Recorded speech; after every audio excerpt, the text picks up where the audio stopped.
Hey guys, and welcome to Collider Movie Talk for movie fans. I'm your host, Natasha Martinez, with a raspy voice, and this is the daily show where we give you all the latest news in the world of movies, plus some insight into what it all means. Joining us today is Jon Campea. Well, greetings and salutations, everybody. Welcome to the best damn movie-related show on the planet Earth, coming to you from right here at the Collider Video Studios here in Burbank, California, and a little bit later, our very own Natasha Martinez will entertain you all by singing a few bars from Les Miserables' I Dreamed a Dream. I wish I knew the actual words, but here's my singing voice. Also joining us is Jeremy Jahns. I'm here. My voice hasn't been right since we were all sick about a month ago, but I'm here now because I naturally wake up at 6 a.m. This is a weird world for me. Also joining us with his awesome sweater, Jon Schnepp. Hey, I took my sweater off. Oh, you took your sweater off. I'll put it on and also have a raspy voice when it cuts back to me. And rounding off our panel today, Kristian Harloff. Thank you, Natasha Johansson. It is really nice to see everybody. You ever eat coconuts backwards? Me either.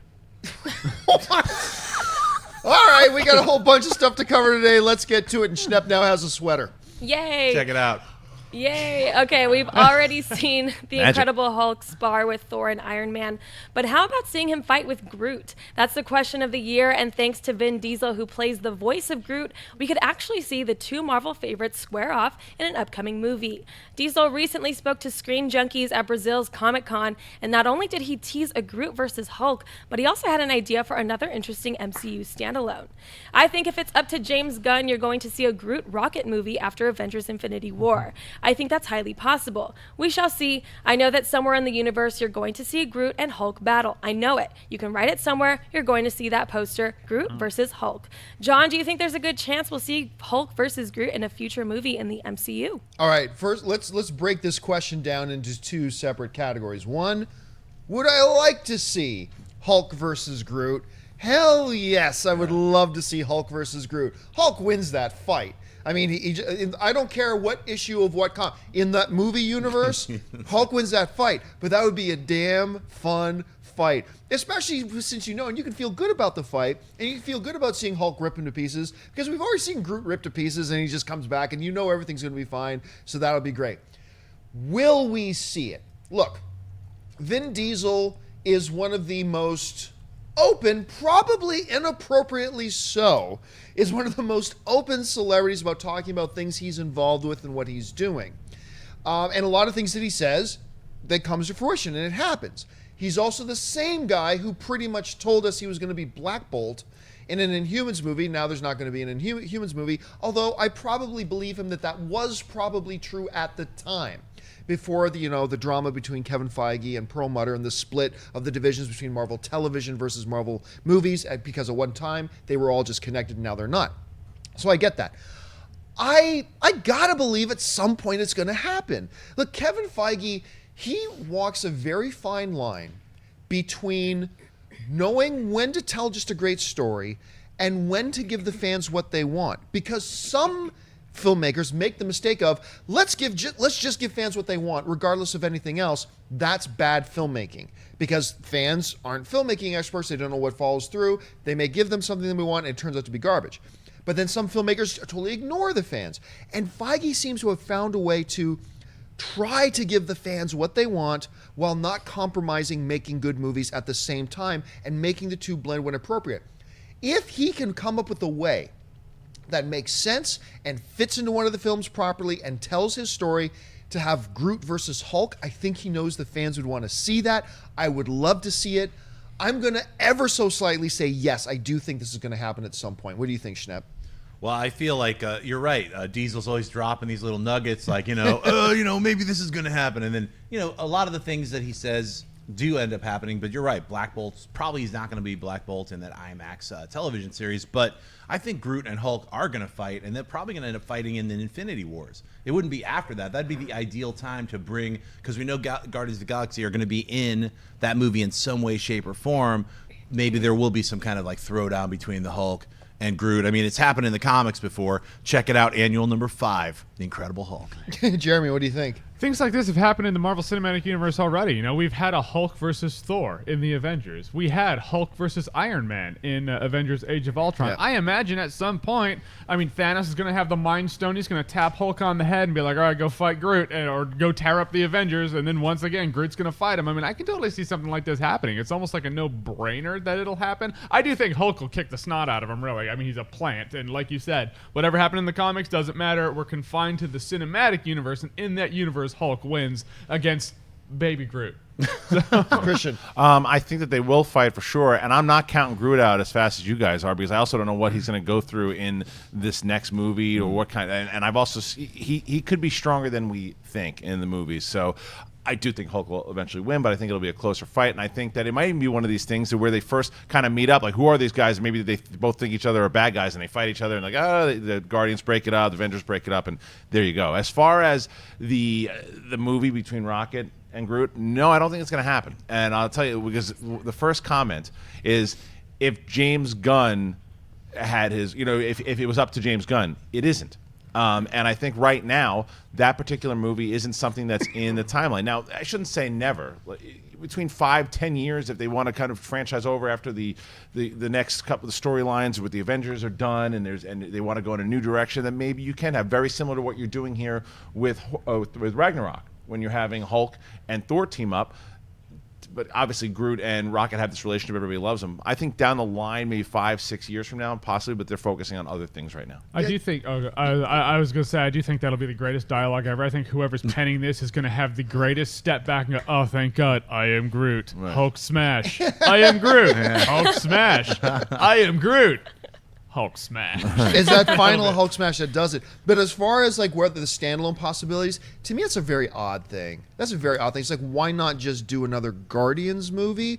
And look, I love Rocket and Groot, but I love them being used the way they're being used, as a part of an ensemble. Like, I love Simon Pegg's character in the Mission Impossible films. Do I want to see a spin-off movie just about the Simon Pegg character?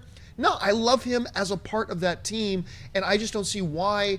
Why would you not just utilize Groot and Rocket as a part of this massive IP now, Guardians of the Galaxy, and leverage that, and instead, like, lower your box office potential by spinning it off so it's just another Guardians movie, but without Star-Lord and Gamora? They could easily have, they have spin-offs in the comics of Rocket and Groot. They can easily do an animated series or something like that as a test trial run. Yeah.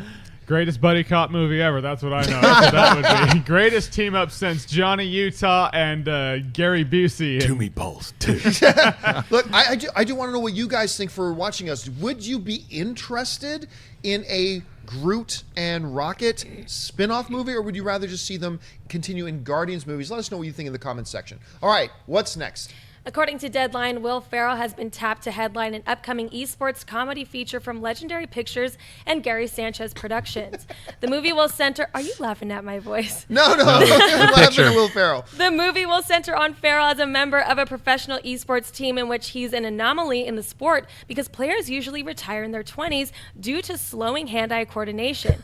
Evil Geniuses and Fnatic, two of the world's top esports teams in the world, are also in talks to be a part of the film, with a release date yet to be determined. Jeremy, what do you think about the movie set in the esports world with Will Ferrell in the lead? There's a part of me that thinks that's the most ridiculous premise ever. Then there's another part of me that was like, hell yeah, though. I want to see that. I think Will Ferrell's hilarious. I love the premise. As long as, for years upon years, me being a nerd, maybe I'm a little biased about it. I just don't want them to paint the nerds as, like, crappy people. But, as long as it exalts and has fun with the premise of nerddom, I think that's an awesome, bro. I think that's great. Schnepp? Yeah, I want to make sure they at least have a segment of the movie with the griefers, the people who would just play Halo and murder their teammates, because that's who I was. I was like, suicide, betrayal. It was so much fun. I just loved hearing people like, what are you doing? Oh, I'm sorry, I got the wrong guy. Oh my God, what am I doing? Shotgun. That's me. Oh, snap. Christian? Well, yeah, going back to Hope, they take it seriously or portray them in the right light. I certainly hope that they do, because this is like such a growing sport. And it's the same way, like for me, when I saw Warrior, it was the first MMA movie that I had really seen that I thought did the sport justice. So this is kind of what I want this to do, because it's very popular right now. It's one of the more popular sports, and ESPN even is going to be covering this soon. Will Ferrell himself makes me a little nervous. I love Will Ferrell, but the problem is I automatically go to Kicking and Screaming, and I go to Semi-Pro, and then I go to Blades of Glory, and I didn't like any of those movies, and different sports, but still sports movies, and I want to Talladega Nights? Talladega Nights was one of the better ones. Right. But if they do this the right way, and it could be done, like it's not a total spoof, and they actually treat it with some respect on it, with a lot of laughs, then yeah, I could be on board with it. You know, it's one of here's a great example of the growing nature of this sport. It's that while the LA Comic-Con was going on, we were all at LA Comic-Con, which is in the LA Convention Center right beside the Staples Center where the Lakers play. At the same time, there was a League of Legends, which is a video game, tournament going on at Staples Center that my wife went to, and it was sold out. Like a 23,000 seat arena packed with people watching people play video games. Jeremy and I were in a sports bar on Sunday watching his beloved Seattle Seahawks win convincingly, by the way. But on one of the TVs in the sports bar that didn't have the football game on, they had a Street Fighter tournament on TV being broadcast. This is a growing sport. Like Kristian pointed out, ESPN is actually going to start covering eSports at this point. To capitalize on this now instead of 3 years down the road from now when it's already a passé thing. And you know what? I totally agree with you with everything you said about Will Ferrell, especially in Blades of Glory and Semi-Pro and stuff like that. For some reason, I think he'll work in this. Like if they announced another sport, like a hockey movie with Will Ferrell's an aging hockey superstar, I'd be going, oh, come on. But I can't quantify why. I do think Will Ferrell will work in this. And it'll be pretty good to see the video game, the esport thing come to the forefront. Well, he's tuned in to this culture for sure. I mean, even look when they started Funny or Die back in the day, they were ahead of the curve a long time ago. So he knows kind of what's happening in this world, in this culture. So it certainly could be something really funny. It just, the past resume just gets me a little nervous. Yeah, I think I see a glint as to why it works. It's because Will Ferrell is that very loud, very almost. I mean, you wouldn't invite him to a social gathering that's like 5 stars. I mean, you'd be like, just go ahead and stay home, you know, because he's awkward enough. And I think in this premise where he's like a 40-year-old gamer, I think that awkward enough vibe could completely work for this. I wonder 50. I wonder if they're going to take advantage of that because he can talk trash so well. Right. Oh, that maybe yes. he unnerves the other people. Like he's like, I just started playing my son's game and then started talking all this trash. He's the Randy Couture of I would this love sport. to see that. Yeah, and from what I understand, he is a vicious gamer. Will Ferrell. He plays a lot of video games, which if you're about 50 and have all the money in the world in Hollywood, why wouldn't you stay home and play a lot of video games? All right, guys, listen, it is Wednesday, which means it's time for that little feeling old segment we call Rewind, brought to you by our friends at AMC Theaters. This is the part of the show where we look back and honor the films that are turning 10 years old this week and the films that are turning 20 years old this week. Hold on to your hats. Turning 10 years old this, I cannot believe these first two. Turning 10 years old this week. The Leo DiCaprio film Blood Diamond turns 10 this week. We've got Apocalypto, directed by Mel Gibson, and we've got The Holiday, which is very forgettable. Then we go to films turning 20 years old this week, and we've got Sylvester Stallone's Daylight. I cannot believe that thing is 20 years old. And Everyone Says I Love You. Schnepp, let's start with you. Out of these films, which are the ones that really stand out to you? The one that absolutely stands out to me is Gibson's Apocalypto. That's the top of the one for me in this list. I mean, there's a lot of other ones like Daylight and Cliffhanger. Those go, hand in hand with Stallone at the time. But Gibson did such an incredible job directing this, mostly kind of a visual storyline. Oh, yeah, absolutely. This horrifying journey in Mayan culture. It's just a visual stunner. If you have not seen Apocalypto, it's right. I mean, for me, I like it a little bit more than Braveheart, but I mean, it's right neck and neck with Braveheart for me. I mean, except I just think visually this is just so amazing. I highly recommend seeing Apocalypto. Jeremy. Yeah, that Apocalypto, I had looked into Apocalypto when I reviewed Hacksaw Ridge, which I'll call like the return of Mel Gibson. So I had already seen, I was like, whoa, that Apocalypto was 10 years ago. So I wasn't so blindsided as I was with Daylight, because Daylight came out in a time that I skipped copious amounts of school to go watch movies. And I can't believe that was 20 years ago. To stay in school, kids, don't skip it. It's very bad. But if you do, you might be on YouTube. I don't know. Yeah, that really does blow my mind. That, I mean, there was a time where it was like Stallone, Arnold Schwarzenegger, those were the action guys, and now that was 20 years ago. You know, like that concept alone blows my mind.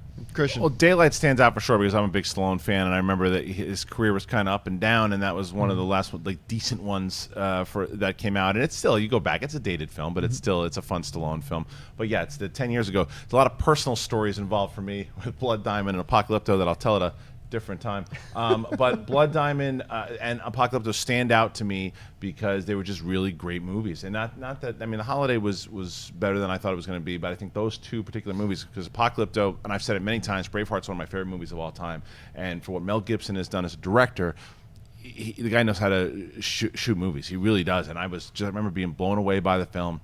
Watched that with an ex-girlfriend. I remember when we were watching it, we're like, wait a minute. The subtitles the whole way through can Gibson do this? I'm like, he sure did. And especially with this language. Then Blood Diamond just absolutely destroyed me. Like the way that entire movie was so emotional to the core with great performances. A lot of Academy Award nominations. So yeah, those two stand out the most. With Apocalypto, look, when I often talk about, my favorite, what I think is the single best male performance in a movie in the past 10 or 15 years, I usually go to Daniel Day-Lewis in There Will Be Blood. His performance in that, still to me, I think is his finest, and I think is the best male performance of the past 10, 15 years. When you watch Apocalypto and you understand that whole movie is just basically the directing. That whole movie, because there is so little dialogue. It's all about the direction. I'll never forget watching. I was running the movie blog at the time, still back in those days, and those pictures of crazy Mel Gibson with the gray Saddam Hussein beard. Yeah. He's in the trailer. They say this dude has lost his mind, but you watch it. That might be the single best directing of a movie of the past. Well, now. 10 years that I ever saw, and he never got Academy. He never won Academy Award for it. I think it might be the single best pure direction of a film of the past 10 years. If you have not seen Apocalypto, by all means, make sure you check it out. All right, guys, we're reaching that part of the show now for buy or sell. Here's how this works. In front of her, Natasha has a few other items in the world of movie news. She's going to run them down, and then those of us at the table are simply going to say whether we buy it or sell it. So, Natasha, what do we got? Thanks to a large profile in Entertainment Weekly, the first concept art, plot details, and cast have been announced for Pixar's upcoming original movie, Coco. Coco follows the secret musical ambitions of 12-year-old Miguel, who discovers an amazing link between himself and famous singer, the late Ernesto de la Cruz, played by Benjamin Bratt. Miguel then accidentally enters the underworld known as the Land of the Dead, where he teams up with a friendly spirit named Hector, voiced by Gael Garcia Bernal, in order to find de la Cruz and earn his family's blessing to return to the land of the living before time runs out. The movie will be co-directed by Toy Story 3 Helmer Lee Unkrich and writer Adrian Malima, and opens on November 22nd, 2017. Schnepp, buy or sell the new plot details and concept art for Pixar's Coco? I buy the plot details. I love the Day of the Dead. I originally thought it might be Coco the Clown, but I'm happy to hear that Coco's not coming back anytime soon because he gives me nightmares. But yeah, this version, the artwork though, it's hard to tell. I mean, it looks interesting, but I would love to see what that interpretation of the underworld and the Day of the Dead is going to be. But I guess we're gonna have to wait for the movie. So. Kristian, I'm gonna go ahead and buy it for a few different reasons. One, the Day of the Dead stuff, absolutely, it's intriguing to see because it's been done recently also, but I want to see how Pixar does it. Right. And Pixar's just been on fire again over the last couple of movies. But I also want to buy it because you look at what Disney and Pixar has been doing. Look at Moana. Look at whether it's Force Awakens and Rogue One. They're taking chances and they're being progressive, to be honest with you. And you look now that we're going to have, like, before Moana, we didn't have most leads. Well, I guess Princess and the Frog, but for the most leads, you have a lot of male whites or white women or whoever it might be. But now we have Mexican descent here. We had the islands in Moana. So I think to me this is something that they're proving they're changing the game a bit, and so the premise looks interesting to me. I want to see how they deliver it, but Pixar is doing the right thing right now. I buy this for a couple of reasons. One, because it's Pixar, and you're right, they've got their mojo back, they're rolling again, and they can tell really great nuanced stories, and this sounds like a great nuanced story. What I'm really impressed by here, and this is what sticks out to me, some people who don't necessarily think things through very well, they'll look at movies like Moana, or they'll look at a movie like this upcoming Coco, and they'll fold their arms in their Neanderthalic way and go, Disney's just being social justice warriors. They're just, why do they feel the need that they got to go out of their way to tell these stories about it? No. That's not what's happening here. What is happening here is that these stories have always been there, but traditionally Hollywood looks at these great stories and goes, but I don't think a story about a Hawaiian girl can work. We don't think, not that the movie wouldn't be good, but we don't think the audience will come out and respond to it. Or they've looked at stories like Coco and we go, we don't know if the audience will be attracted to come out and see a story about a young Mexican boy who sings, because most of our audience is predominantly white. And those were business decisions, and I get that. That's fine. What I'm impressed by Disney here is not that they're saying, let's go out of our way to tell stories about non-white people. No, they're now saying, let's not let that be a hindrance anymore. These great stories are there. Let's now not let the fact that it's not white leads be a hindrance. That's all they're doing. And I think that's good business. And Disney is showing that it will work. Moana is, I still believe, the best animated film of the year. I was really happy to see it. I've seen it many times now. And I really applaud that Disney is just saying, let's just take the shackles off and just tell good stories. Well, they're focusing on human stories. Yeah. Stories that, even when they do Big Hero 6 and you have Baymax, and you have, it feels human. There's the stories that they're telling. They're human stories. This is one. Moana's one. It's just it fills you with the emotion, and I applaud them for the way that they're storytelling. Jeremy. Yeah, I mean, also, if you want to talk about a collaborative effort, the studio's taking a chance saying, hey, let's not let that be a hindrance. Let's tell some stories. You look behind Schnepp's head. Moana's #1 still, so obviously the audience is responding to it. That's great. I want to see this for the resume alone. I mean, when you start hearing you have Toy Story Helmers behind it, and then the premise where, I mean, when you start talking about Pixar and then the Underworld and Day of the Dead, these Disney and or Pixar animations have a way of bringing to life something that you wouldn't see it through that spectrum otherwise. You wouldn't see the Underworld or the Celebration in the light that Pixar will show it without this movie. So, I mean, I'm seeing it just for that. I mean, the picture alone, if someone just showed me the picture, I'd be like, that looks boring. But the premise and the people behind it make me want to see it. So I definitely want to see this. Schnepp.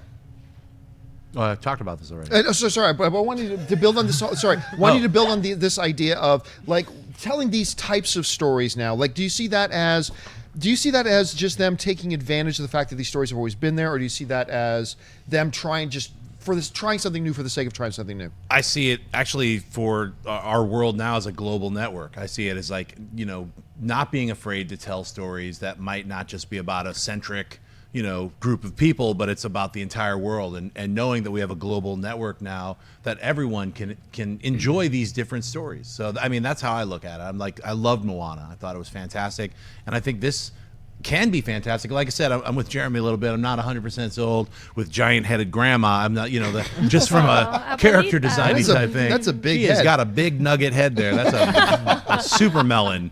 You can fit 5 heads inside of her. Bigger than one head. Carl's head from Up, though. That guy's head. Everybody had giant heads in Up. Anyway, character design aside, I'm looking forward to seeing this. All right, what's next? In a recent interview with Time Out London to promote her documentary, The Eagle Huntress, Daisy Ridley revealed that she originally assumed the answer as to who her parents are was actually revealed in The Force Awakens. Speaking about it all, Ridley said, "I thought a lot was answered in The Force Awakens. Then after the screening, I went for a drink with my agent and everyone, and we were chatting away, and I realized that, in their minds, it's not answered at all." Kristian, based on Ridley's comments, do you buy or sell that her family parentage was actually revealed in The Force Awakens? I think it was hinted at for sure, and I tweeted out yesterday. I've started to change my thought process on who she was related to. When the movie when Force Awakens came out, I was sold. It was Luke.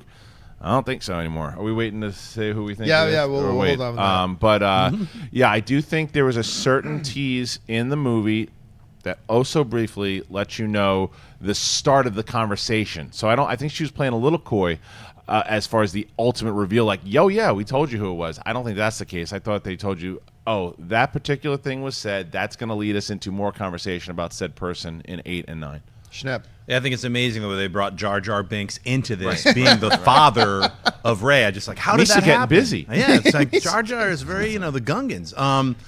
Look, I'm sticking to my guns. I think she is a Skywalker, and I will bet anybody a large bag of Cool Ranch Doritos at this table right now. Done. If they think it's done. I'll Done. yes. Those are I don't want great family size. I'll get you Doritos. No, party pack. Party Yeah. pack Party size pack. Cool you Ranch Doritos. you get me 2 bags of those mix of the caramel popcorn? popcorn. Done. Yeah. All right, that's the deal. right. I'm saying it's a Skywalker. Jeremy. She's a Skywalker. There are witnesses now. I mean, no one can renege on this. All right, so we can't say who we think it is? Oh, not yet. Not yet. yet? We'll Okay. get to that in a second. Okay, so we can't say Maz Kanata's her mom. Right. Okay, fair enough. Clip my wings, John. The orange Yoda. Yeah, there is definitely. I didn't think so until today when I heard she said, "Oh, I thought it was totally revealed." Then I was like, "Okay, well, there's only one hint that I can think of, and it's that. So it's gotta be that's got to be the lineage as I talk in code because John has a plan. So yes, I think I know who it is now. All right, so here's the thing. We're going to play a little bit of Would You Rather here on this topic here for a second. Okay, first of all, when we came out of The Force Awakens, I was 100% convinced she was not a Skywalker. And it only came from one line of dialogue. Besides the fact that I thought, look, it's too much like all the other Star Wars movies where everything's connected, everybody's everybody else's father and stuff like that. But the one line of dialogue that Maz Kanata says to her, because she's always looking back trying to figure out who her parents are or wanting to get back to her parents, and Maz Kanata says to her, your future's not what lies behind you, i.e. her parents, but what lies ahead, and she says Luke. So not who's behind you, her parents, who's in front of you, Luke. 2 different sets of people. So I came walking out of The Force Awakens convinced she wasn't a Skywalker. I am still convinced. Now, we can't go into it in much detail, but Kristian and I have seen the next episode of Rebels. And you'll be able to see Kristian's review of that episode of Rebels on Saturday. Make sure you check that out when it goes online on Collider Video. So make sure you check that out. And we can't talk much about it, but we will say this. Both Kristian and I have come out of that episode going, we won't say why, but we both kind of now really do feel that theory going around out there that Rey is actually a descendant of Obi-Wan Kenobi, I give that a lot more credence now, a whole lot more credence. I went from about 25% on that theory to 95% like that. And like John said, I'm going to go into great detail on Saturday for our Rebels recap of why I think that in general. But yeah, I'm really thinking that it makes sense. It makes a lot of sense. I know some people are like, well, why does she have to relate it to anybody? True. I'm one of those people. I know, but I think that it's a way to tie the saga in if they're going to do it the way that I think. Another reason why is we talked about this last week, that Anthony Breslin from Entertainment Weekly was on, and he mentioned that Obi-Wan's story wasn't done yet in the saga films. That's why they're not going to have a spinoff yet. And I thought that was a plant, because why would Lucas? He works with Lucas so much. Why would he go ahead and risk that? I think that was a plant. Now this episode is coming out on Saturday. Then the Huffington Post stuff, the Daisy Ridley talking about these particular things that kind of hint at it. So I'm thinking more and more that it is going to be a main storyline in episode 8. Now, it would also, look, there's still lots of reasons for people who do think she's Luke's daughter, a.k.a. Jon Schnepp. There's still lots of reasons out there that you can hold on to think that there are. But it does answer the question. In her Force vision in The Force Awakens, why does Obi-Wan Kenobi specifically speak to her? These are her He first specifically talks to her. Rey, you've taken your first steps. She's not just hearing a memory. Obi-Wan is talking to her. He Why calls is out. He calls Why out is to her he talking first. to her? Yeah, first he's at Rey, and then at the end, these are her first steps. It ends with him, and they went out of their way to get Ewan McGregor. They had James Arnold Taylor, who did the voice, and then they went out and they got Ewan McGregor. He's been around talking a lot about movies too. He's had meetings inside of Disney. It's more and more I'm thinking that it's going to happen. Okay, so we got a question for the panel, and we got a question for you guys. We've got a would you rather question. By the way, we're putting up a poll on our Twitter right now. Make sure you go to our Twitter account, which is simply @Collider Video. We're putting up the poll right now, and we want to ask the guys at the table, and we want to ask you this. Would you rather find out that Rey is Luke's daughter, or would you rather find out Rey is a descendant, i.e. granddaughter maybe, of Obi-Wan Kenobi? Now, we know there's plenty of other viable theories, but let's just say if you had to pick between the two, which one would you rather find out? Schnepp, let's start with you. Which one would you rather? All right, of those two, I was going to say I would rather her just be a midi-chlorian birth from Snoke. Snoke built her out of weird Floridian things floating about. But if I have to choose between Kenobi, if she's Obi-Ray Kenobi, or if she is Rey Skywalker, I'm going to stick with Skywalker. Yes, definitely Kenobi talked to her in her vision, just like Kenobi talked to Luke before he blew up the Death Star. He's like, believe But he in had a yourself. connection. But he already with knew Luke him. I'm just saying there's some kind of connection, and Yeah. I think it's because she's a Skywalker, and she was supposed to even see Luke fighting Darth Vader in that flashback to the Bespin, lightsaber battle. I think she's a Skywalker because of that. But once again, I haven't been watching Rebels. I'm not soaked in the books like some of these guys are. So I'm just saying from a fan's perspective who, reads the comic books, loves the movies, minus the prequels, I'm 100% Skywalker still. But I would be surprised if she was Kenobi. I wouldn't hate it either. So, Jeremy, which one would you rather? For the sake of devil's advocate, I will throw out that you do hear Qui-Gon Jinn yell "Anakin" when he's killing the Tusken Raiders. That's just a memory. She's She's just hearing something. And he from also the past. knew him from before. He did know him. I'm just saying that for the sake of devil's advocate, Yeah. Force folks talk to folks. But that being said, based on what she said, she's like, I thought the hint was clear. The only hint I can think of is when she hears Rey. These are her first steps. When she pops out of the Force vision, that's the only thing I could think of. So based on what she said and what the movie had, I'm saying she is at least hinting at Obi-Wan Kenobi. So I would like that because it's like your family's not coming for you because they're dead. Yeah, like you were literally waiting for dead people. I'm going to lean towards I would rather find out she's an Obi. I would like those other people. I would rather find out she's something else completely. That's what I would really rather. But between the two, I would rather find out that she's the granddaughter of Obi-Wan Kenobi. I would much rather her be a descendant of Obi-Wan Kenobi, and I was singing the praises of Skywalker, and I'd rather it be one of the two than someone completely different, and because how great would it be that granddaughter or whatever fighting the grandson of Vader, and how it. Oh, I didn't even think of that. That's actually really That's what I cool. mean. So how it meets in the middle, and how that there's all this history behind it, and what it would also do for the franchise in general is, no, you don't have to read all this stuff or watch some of the Clone Wars and Rebels and all this stuff in order to be caught up in it and learn about it, because they will have to explain to those people who aren't how this is going to be possible. But what it will do, it is going to cause excitement to go back and watch some of those things. So if you learn some of the things that I want to talk about right now, but I can't, you will go back and watch particular things. Maybe you want to read some things, but it is a smart way for them to take all of this stuff, very similar to what they did with Saw Gerrera. A lot of those Saw Gerrera episodes, after they mentioned Saw Gerrera, that people who weren't familiar went back and watched those things and learned about Saw Gerrera. So it's a smart way to tune it in. It's also that shot that the ghost from Rebels is now in the movie. They're doing these things subtly to tie it all together. So I think it's very possible. All right. That's what I want to see. Well, we want to know, what do you guys think? If you're watching us live, jump over to our Twitter right now and cast your vote. Skywalker or Kenobi, let us know, and we'll check in with Wendy near the end of the show to see what you guys are voting. Okay, with that out of the way, what's next? Okay, the first trailer has been released for The Circle. The movie, based on the novel of the same name by Dave Eggers, stars Emma Watson as a young woman who joins a social media company run by a charismatic figure played by Tom Hanks, who encourages his employees to live their lives with complete transparency. The movie is directed by the Spectacular Now's James Ponsdolt and also stars John Boyega and Karen Gillan. It hits theaters on April 28th, 2017. John, buy or sell the first trailer for The Circle? Yeah, I'm in. Actually, when I first read, because I read the description of it before I saw the trailer, I'm like, I don't know. But then I watched it and I'm like, this could be really cool. It reminds me a little bit of that one Tom Cruise movie, The Firm. Sure. I believe. Yeah. It had that kind of a feel to it. Having Tom Hanks up there, when is the last time have we ever seen Tom Hanks play a villain? And if that's what, we don't know for sure that Tom Hanks is a villain, and maybe he's a hero and the trailer's a little misleading. But if that turns out that Tom Hanks is actually playing the villain, I'm completely fascinated by that. I think the trailer looked really interesting. It made me drop the fact that it didn't sound cool to me in the description.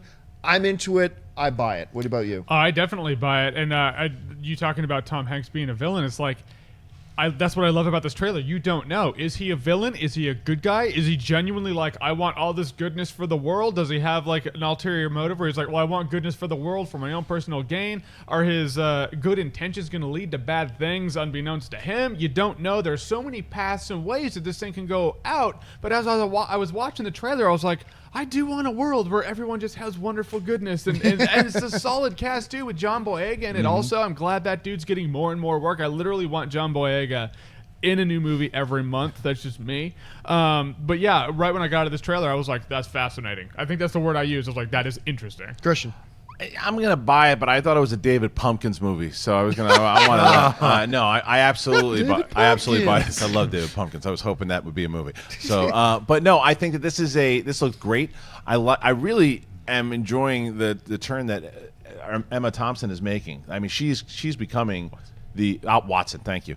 Is becoming. I always get the names mixed up, but they're getting.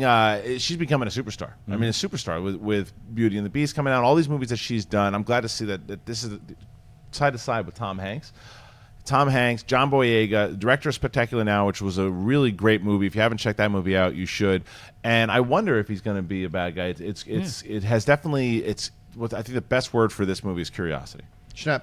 Yeah, for me, I mean, this feels like a feature film version of Black Mirror. So if you haven't been watching Black Mirror, which is our version of Twilight Zone, the current Twilight Zone, where it takes technology or takes certain things and twists it a little bit, that's what this felt like to me. But on a much larger level, like, you know, if this was like evil Google, I mean, that's kind of at least what the trailer is hinting at. There's more behind what just the facade is, or the surface of what this is. It feels like it could almost be like Coma. I'm going way back into the 70s there, but there's this kind of this storyline underneath the story, and I thought the trailer was fantastic. I can't wait to see the film. All right, guys, well, we do the show live, and as such, at the end of the show, we like to save a little bit of time to take some of your live Twitter questions. You can start sending in Twitter questions to us at Collider Video right now, and Wendy will pick some out near the end of the show. Now, since it is Wednesday, we like to do a little segment here on Wednesday that we call Crash Course. Now, of course, Star Wars Rogue One is coming out here pretty soon, and at the heart of it is something called Kyber crystals. But what are Kyber crystals? Why are they important? We explore that in this week's Crash Course. They power lightsabers, provide the energy behind the Death Star. They are important to the journey of young Jedi and are sought after by the Sith. But until now, Kyber crystals have not been in the Star Wars limelight. However, thanks to Rogue One, a Star Wars story, Kyber crystals are front and center in the galaxy, and Collider Crash Course is here to teach you all about them. So what are Kyber crystals? Well, simply put, they're Force-attuned crystals with an ability to focus energy when harnessed correctly, and therefore are very important to the Jedi Knights and, for more nefarious reasons, the Sith. Though not easy to find, they're located all over the Star Wars galaxy, most notably in the crystal caves on the planet Ilum, the planet Crust on Lothal, the prequel-rific planet Utapau, and other planets not found on the Star Tours travel itinerary. The first time we fans heard the term Kyber crystal was in the 1978 Legends novel Splinter of the Mind's Eye. There it was called the Kyber crystal, K-A-I-B-U-R-R. It is different than the KYBER crystal we know now, as it had powers like enhancing a Force user's abilities and a healing effect, like some sort of Jedi NyQuil. But it too could be cut properly and used in a lightsaber. The idea came from early drafts of George Lucas' script for The Adventures of Luke Starkiller Episode 1, The Star Wars. And you thought Attack the Clones was a mouthful. The crystal concept, as well as the name Kyber, appears in other Star Wars material, but it wasn't until the 2012 Clone Wars animated series episode The Gathering that the concept as we now know it came to be. In that episode, we learned that the Gathering was a rite of passage for younglings before they could become Padawan learners and train under a Jedi Master. Those poor little younglings would be sent into the crystal caves on Ilum all alone and told to use their innate Force abilities to find the Kyber crystal meant just for them. Kind of like going to some sort of mystic pet store. Harvest your crystal. Each one of you must. This process highlights why Kyber crystals are so important to the Jedi Order. These aren't just C batteries used to power their laser swords, all right? These are powerful Force-guided energy sources that sync up with the Jedi's own personality to form the blade of their weapon. And the building of the lightsaber by each Jedi was itself a rite of passage. We almost saw this in a deleted scene from Return of the Jedi, where Luke Skywalker completes the construction of his green lightsaber. Hey, I did too! The science behind this is that the crystal focuses energy into the plasma blade. However, on the fun spiritual side of things, the Force-attuned crystal helps focus each Jedi during battle and find balance in the Force. And that's why the colors of the blade can be different for each Jedi and lightsaber. It's personalized. Blue and green are the most common, but yellow and white are some of the other colors. And of course, purple. Because what Samuel L. Jackson wants, Samuel L. Jackson gets. Ah, but the Sith have red blades. Is that because they're evil? Well, smarty pants, kind of. For a long while, the stories found in Star Wars Legends, those pesky non-canon stories, taught us that the Sith used synthetic kyber crystals, and that's why they were red. However, just this year, the wonderful novel Ahsoka by E.K. Johnston revealed that the Sith's red blades come from the dark side users bending the will of the living crystal to their dark way. This is called bleeding the blade. Just when you thought the Sith were just misunderstood, they go and start hurting crystals. The process can be reversed though, healing the kyber crystals. Ahsoka Tano did this, and that's why she now has white blades. Now, for the most part, kyber crystals are little, clear, different.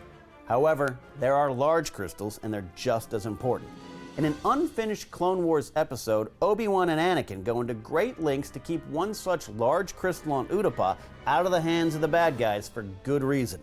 Large kyber crystals have been the basis of superweapons since the Sith used one ages ago for a devastating weapon in their temple on Malachor. And this particular crystal shows up again in the new Star Wars novel, Catalyst, a Rogue One story by James Luceno.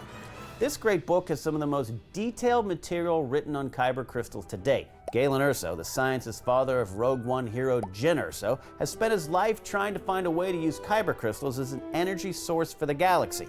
But his old college buddy Orson Krennic, hell-bent on rising up the ranks of the newly formed Empire, has secretly set out to twist Galen's research and weaponize it, turning kyber crystals into the power source for the Emperor's ultimate weapon, the Death Star.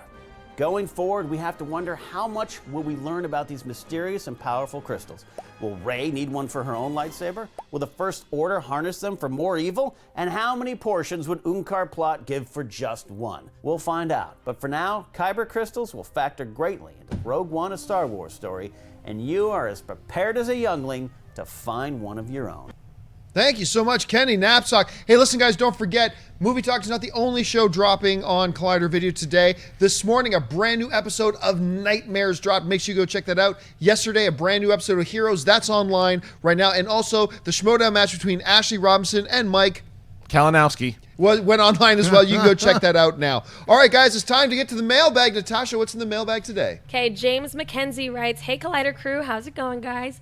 Thanks for taking my question. The other day I heard someone talk about the MCU brand being already bigger than the Star Wars property. It got me thinking, is this true or just some diehard Marvel fans' dream? Thanks, you guys rock." No, look, it's a fair question. The Marvel Cinematic Universe is a huge success, and it's growing. It is a totally fair question. It is totally not as big as the Star Wars thing. Star Wars is a global phenomenon that has transcended generations. It just is. Rogue One will cross the $1 billion mark worldwide. It just will. I don't know how much it's going to beat the $1 billion mark by, but it will. And so the new Star Wars things are going to, the new Star Wars movies, therefore, are going to be averaging over $1 billion per film. The Marvel Cinematic Universe does not do that. So, no, it's not as big. Now, I'm not saying we might not have a different answer 3 or 4 years from now. If Rogue One's no good, if Episode 8 stumbles and falls and Marvel continues to crush it, maybe sometime soon Marvel does surpass it, but I don't think it does yet. Financially speaking, isn't the Marvel Cinematic Universe the biggest movie franchise out there? I thought it's a lot more. Yeah, but if you look on a per movie average. I get it. I get per movie average. I'm just saying in terms of dollar amount, I feel like Marvel Cinematic Universe is bigger. However, in the hearts and the minds of the people, I would say Star Wars goes for farther and back farther. Schnepp? Me personally, the Marvel Cinematic Universe is bigger than the Star Wars universe because there's just way more characters, way more titles. It's been around longer. Star Wars has always been a section of science fiction for me, and Marvel has been a section of, superhero films for me. I don't need that. It's like I don't need them to win. I'm not into the competition thing. But if you look at the output of each film, I think Marvel's superhero films now are 3 a year, and Star Wars is 1 a year. But you also have all the ancillary products of comics and video games and books. So it's a really hard one to tell as far as monetarily. I don't know who's winning, but at least for myself, I love both of them for different reasons. Okay, so Kristian, let me ask you this. Star Wars Episode 8 opens, and the next Avengers movie opens both on the same weekend. Which one wins the weekend? Oh, I thought you were going to say which one I want to see. I'm like, that's, which one wins the weekend? Episode 8 or the next Avengers? Yeah, Episode 8, but not by a landslide. Episode 8, just barely. I do. The thing is, I think that there's something. If we're just talking about the MCU, right? We're not talking about Marvel in general here. Just the MCU. And just the MCU. It's tough because now with someone like Spider-Man in there and Iron Man, what they've done, the way they've built out characters, it's gone from a place that some people knew who Iron Man was before the movie came out. Everyone knows who Iron Man is now. So they certainly have grown the brand. The brand is big. There's just something like you were saying about it's just. Star Wars is a little different because the multi-generations in the way that it just I think that Star Wars still plays to 60, 70-year-olds because back in 1977 where I don't think many 60, 70-year-olds are rushing out to see the next Captain America movie. They might, not to say they wouldn't enjoy it, I just think that they're going to go out there, well, I remember in 77 when I saw it. It speaks to every generation, and Marvel is certainly big, but I just don't think it's as big as Star Wars. All right, what's next? Johan writes, "Hi Collider crew, greetings and much love from Sweden. My question is as follows. How good does the next Transformer movie have to be in order to revive the franchise in the eyes of fans and critics? It is probably going to make a lot of money. I really like the first and third installment, but even if the fifth is just as good, I think it won't be enough to create any hope for the future." No, I completely disagree. Look, in my opinion, there are fans of the Transformers franchise out there, and that's great. That's the best thing about movies being subjective. For me personally, the last 3 have been terrible. I like the first one. This Transformers movie does not need to be great. It doesn't need to be awesome. It just needs to be good. If it's just good, you're going to get a lot of renewed enthusiasm for the franchise as a whole, because you're right, it's going to make a ton of money. A lot of people are going to go out to see this movie, and if they just make it a good movie, I think it'll renew a lot of people's hope in this thing. What do you think? I'm going to bring up the Smurfs, and this is why. Don't yell at me for bringing up the Smurfs. The Smurfs movies, the live-action movies that came out, they did pretty well, and they were successful, but they were awful, horrible. They made a lot of money, horrible. Sony switched it up, and now they're coming out with just the animated film, which they should have done years ago because it's truer to what we knew, for people who knew as Smurfs fans. This is how you fix or change Transformers. I don't care how much money it's making. The brand and the thing that I loved about it, I know you enjoyed the first one. I didn't even like the first one because the Transformers animated movie to me, that was the core of what I wanted it to be. So you got to get rid of Michael Bay. That's the answer. Yeah, yeah, probably. What do you think? Yeah, I attributed this franchise with someone who we break up and then make up and then break up and then make up, and now I've put the franchise in the friend zone. As long as it gives me fun, popcorn, entertainment, that's fine. But we can never be intimate again unless they could totally reboot the whole thing. Schnepp.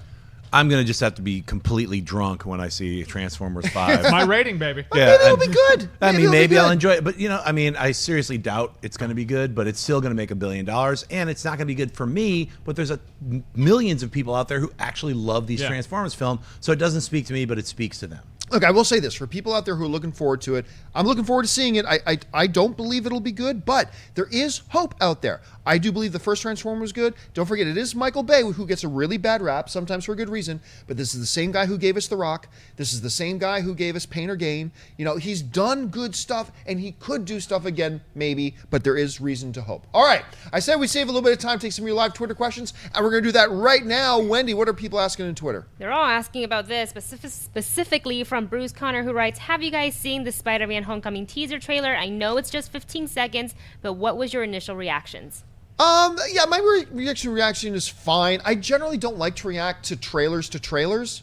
I don't like teasers for teasers so much, but remember we were talking the other day, the webbing, I said maybe it'd be like that squirrel suit that makes him kind of semi-fly. It looks like that's the case.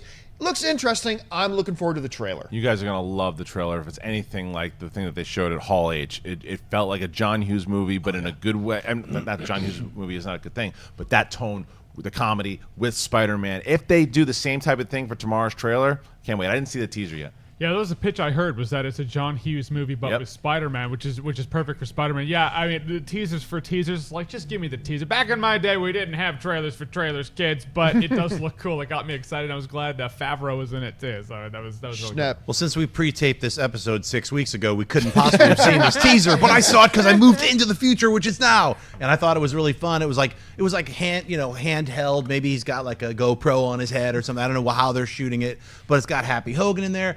It's a little bit of fun, and I agree with you. I saw the Hall H footage. totally like a great like breakfast clubby type of thing. I'm hoping they use that still as the trailer for everyone to see, because it was a great way to introduce Peter Parker in high school and then jump cut to the activities of Spider-Man. So yeah, can't wait to see the teaser. One thing that we learned is that Spider-Man Homecoming is going to be a found footage movie. That's what we learned from this teaser of a teaser. Okay, what's next? Last Shot at Redemption writes, having seen the Ghost in the new TV spot for Rogue One, will the crew from Rebels actually be flying, or is this someone else? Okay, so for those of you who haven't seen this, in one of the space shots, somebody noticed that out of the 50 spaceships on there is a ship that looks an awful lot like the Ghost from Star Wars Rebels, the main Rebel ship.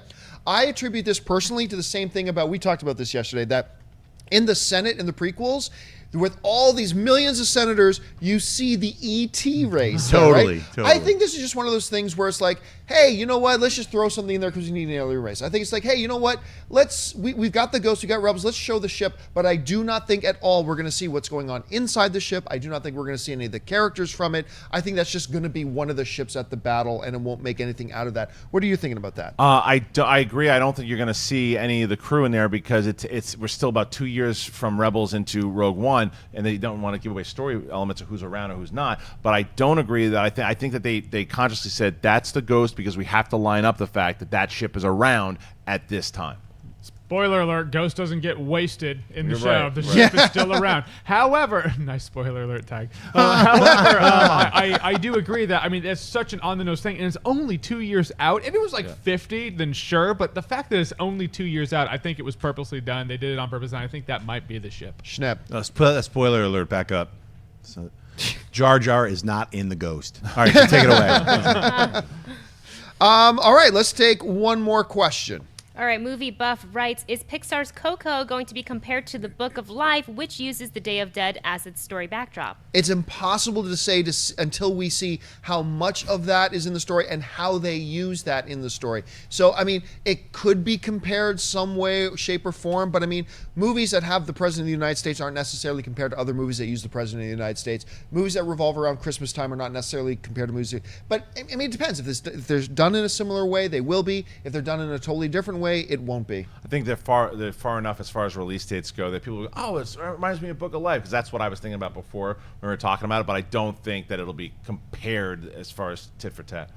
Yeah, Dances with Wolves and Last Samurai got kind of compared, but the moment Avatar hit, then it was the one to compare, but who knows how it's going to go down. It is a bit too far out. It could be compared to Cookie Monster for all I know. I have no idea what it's going to be compared to. Yeah, as long as they have really cool skull designs, I'm in. I don't care. Compare it all you want. It's Day of the Dead. All right, guys. Hey, listen, before we wrap things up here, a little bit earlier in the show, we asked you, would you rather find out that Rey was a descendant of, or direct lineage of Luke Skywalker, or a descendant of Obi-Wan Kenobi? We said jump on Twitter and vote on our poll. Wendy, what are the poll results so far? Right now, it looks like everyone would rather see Rey being related to Obi-Wan Kenobi at 69%, and only 31% voted for Luke Skywalker. Okay, guys, we're going to leave that poll up for 24 hours. So if you're watching the show a little bit later in the day, you can still go to our Twitter. It'll be pinned up there at the top and cast your vote. We'll say what the results were tomorrow. That'll do it for this episode of Movie Talk, guys. Thank you so much for joining us. Right over here, we got Mr. Jon Schnepp. Schnepp, where can people find you online? You can find me without my sweater at Twitter and Instagram, just at Jon Schnepp, and on Heroes, Movie Talk, and Nightmares. See you later. Mr. Jeremy Jahns. You can find me on YouTube, Instagram, and Twitter at Jeremy Jahns, and on Facebook at Real Jeremy Jahns, wearing Jon Schnepp's sweater. Over here, the jacketless Kristian Harloff. Well, you ruined the bit. Yeah. You can find me at Kristian Harloff, Twitter and Instagram. And this Friday, we have Chris Stuckman going up, making his Schmodown debut against Jeff the Insider Snyder. Make sure you check it out. And, of course, we have the recovering Natasha Martinez. Natasha, where can people find you? You guys can find me on Twitter and Instagram at NatashaLexis_. And, of course, Miss Wendy Lee. You can find me on YouTube at the Movie Couple channel, and on Twitter, Instagram, Snapchat at Wendy Lee Zaney. And you guys can simply follow me on Facebook and on Twitter, just at John Campea. Hey, guys, we really appreciate you joining us and spending some of your time with us every day. Make sure you leave some comments, share this video around. We'll be back again tomorrow, so until then, bye-bye. Hey guys, if you like this video, click the thumbs up button. Also, make sure you subscribe to our YouTube channel. It'll help you stay up to date with everything we've got going on here at Collider.